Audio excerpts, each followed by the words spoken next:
Right, so what's up guys, welcome back to another video.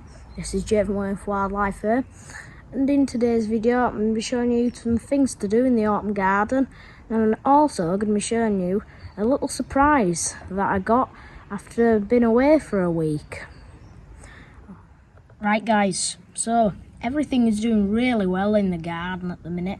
Everything's finally starting to ripen and everything's just slowly coming to an end. You can see this beautiful zombie pumpkin here. It's the first time I've grown them. I didn't actually know they got this small. They are very small sized pumpkin, but they're very beautiful. But unfortunately it's getting to the end. It's starting to orange up, so it will be ready soon. So now it's getting to the end, sadly its leaves are starting to die back.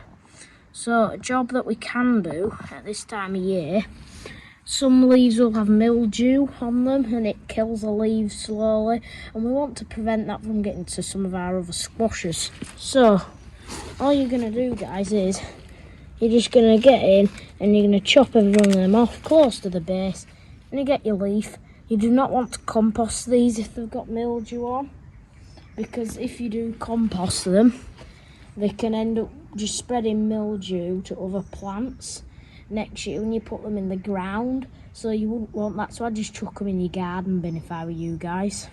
Right guys, I'll just show you how to do a few more and then I'll probably move on to a time lapse. Right, so again you just go to fella near the base, you just snip him off like that. Right guys, we'll move on to a time lapse now, and we're cutting all these leaves. This wonderful pumpkin is absolutely gorgeous. It might even be ready a bit before Halloween.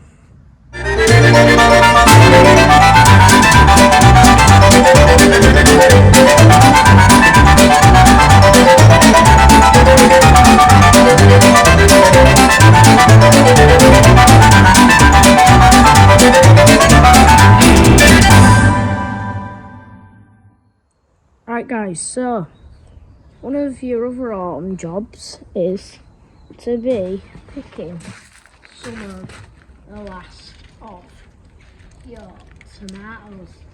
So, like this beautiful tomato here, absolutely stunner of a tomato. Some might be left, it might eventually get too cold for them and they'll just be green. You can also eat the greens, you make chutney and also so you just roast them. Chuck them in with some mixed vegetables. Even if they taste a bit funny, you won't really taste them if you don't put too much in. You just need to use what you've got. You don't want to waste anything, because who likes wasting things? Like these tomatoes are delicious. The flavour on them is absolutely exhilarating. They're so sweet and lovely. Honestly, I couldn't ask for more, guys. Right, guys, I think it's time now to show you the butternut squash, the giant that we've all been waiting to see. Right, guys, so this is the beast you've all been waiting to see. That butternut squash down there, I was not at home for a week, right? And I've come back. This thing was about that small before I left. That small. Tiny. Tiny, tiny. And I didn't think these butternut squashes would do anything because they were that late in the season producing. But now, I think this can actually produce like one good butternut squash.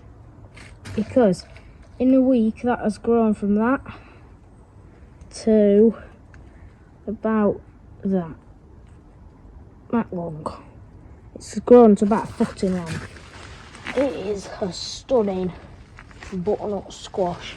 It's actually my first time growing them, and I wasn't actually going to grow them next year because they didn't do much, but now I've looked at that and how insanely fast that grew. It just shot up like nothing. It just grew and grew and grew. And you see it's actually starting to lighten up at the bottom now.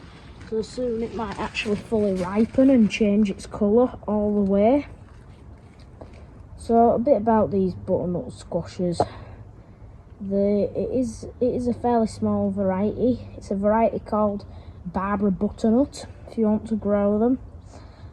This butternut squash, they was planted in March.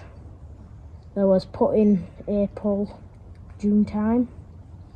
On this trellis here, I was hoping that there'd be loads of them hanging down, but that obviously didn't happen.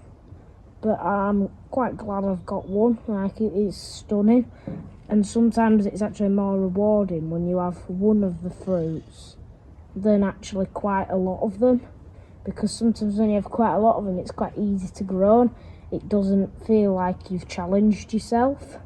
So if you're ever struggling to grow something, if I were you, I'd grow squash plants. They're my favourite thing to grow because they don't produce too much. The only thing that does produce too much is courgettes, but I like growing them because they take a long time. Like your pumpkins, your butternuts, your gourds, things like that. They're just amazing to grow, and I love how they trail along and they take over, and they just look absolutely stunning, I think, when they're ready. And you feel so nice in the weight of them. You just feel so good that you've grown them. Right guys, so now that you've seen the giant, I think I should end the video here. Don't forget to like, subscribe, and ring that notification bell if you like the video.